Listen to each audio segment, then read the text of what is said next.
আমি এই হাত দিয়া কিছু ধরি, মানুষ একসময় আমার হাতের কিছু খেত না, সেই হাত দিয়ে এখন আমি টাকা গুনি। ইমদাদুল হক দীর্ঘদিন বিদেশে থেকে নিজ গ্রামে ফিরে একটা বিষয় লক্ষ্য করলেন, সেখান থেকেই গল্পের শুরু। আমার এলাকার কিছু কৃষক, এরা মূলত কিছু না বুঝা কিছু কিছু কাজ করে। একটা কৃষি প্রজেক্ট আর কি, যে কৃষি প্রজেক্টে আমরা জৈব সারটা তৈরি করি। আমি লং টাইম বাংলাদেশের বাইরে ছিলাম, মূলত ছিলাম সিঙ্গাপুরে, কিন্তু সিঙ্গাপুর থেকে পৃথিবীর অনেকগুলি রাষ্ট্র কোম্পানি আমারে পাঠাইছে। শিপইয়ার্ডে কাজ করতাম, তো হিসাবে পৃথিবীর অনেকগুলি রাষ্ট্র দেখা হয়েছে আমার। সেভরন কোম্পানি নাম পুনতা শুনছেন, তেল এবং গ্যাস অনুসন্ধান যে কোম্পানি করে, তো ওই কোম্পানিতে একটা ভালো জব করতাম। তো একদিন আসার পরে দেখলাম যে আমার এলাকার কিছু কৃষক, এরা মূলত কিছু না বুঝা কিছু কিছু কাজ করে। যেমন মাত্রাতিরিক্ত কীটনাশক দেয়, রাসায়নিক সার দেয়, যেগুলি মাটির কোনো জৈব গঠন করতে সাহায্য করে না।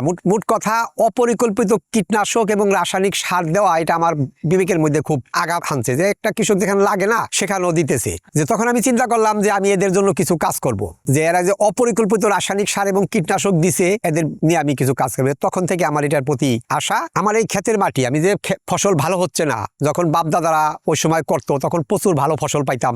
ফসল ভালো না হওয়ার জন্য আমি কৃষি অফিসারের সাথে যোগাযোগ করি। উনি বললো মাটিটা পরীক্ষা করে আনা। মাটি পরীক্ষা করে দেখতে পেলাম যে মাটিতে যে পরিমাণে জৈব পদার্থ থাকার দরকার ওটা নাই বললেই চলে। 0.3% থাকার কথা, কিন্তু সে জায়গায় 0.05% আমাদের মাটিতে নাই। আর না থাকার মূল কারণ হচ্ছে এই রাসায়নিক সারের অপরিকল্পিত ব্যবহার।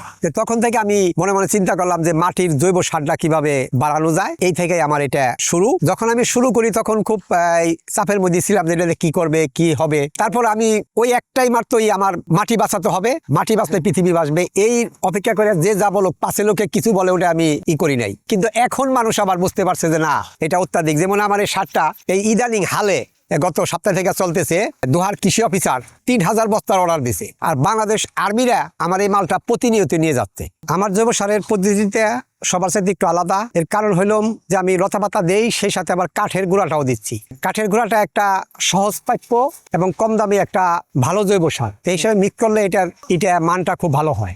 সবার ব্যবহার করেন হয়তো জানা নাই, বা জিনিসটা এত সহজলভ্য ইজিলি পাওয়া যায়, এটা হয়তো তাদের নাই। সবার ব্রেনে যে সবকিছু থাকবে এমন তো কথা না।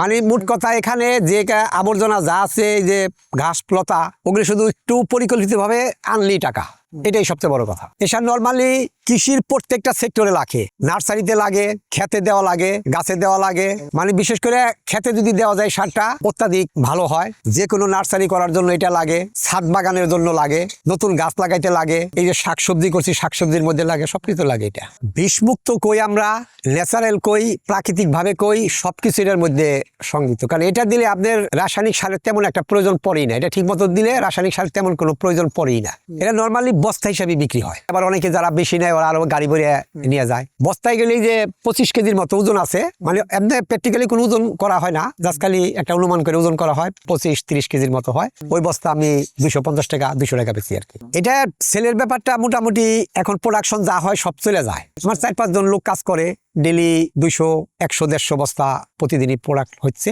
হয়তো কোনো সময় একটু বেশি হয়, কোনো সময় কম হয়। প্রতিদিন আর কি 150-200 বস্তা তৈরি হচ্ছে। এটা মাসিক আছে মোটামুটি 40-50 হাজার টাকা মাসিক আয় আছে। হ্যাঁ, এটা যদি ইয়াং পোলাপান আসে তাহলে হয়তো আমার মতো বিদ্যুৎ চাইতে ইয়াংরা আরো ভালো করবে, আরো হবে। এবং আমিও ওয়েলকাম জানাই এবং এলাকার কিছু কিছু লোক বলতেছি যে আসুক এবং এটা করুক। এটা দেশের জন্য, সমাজের জন্য এটা খুব একটাই হবে।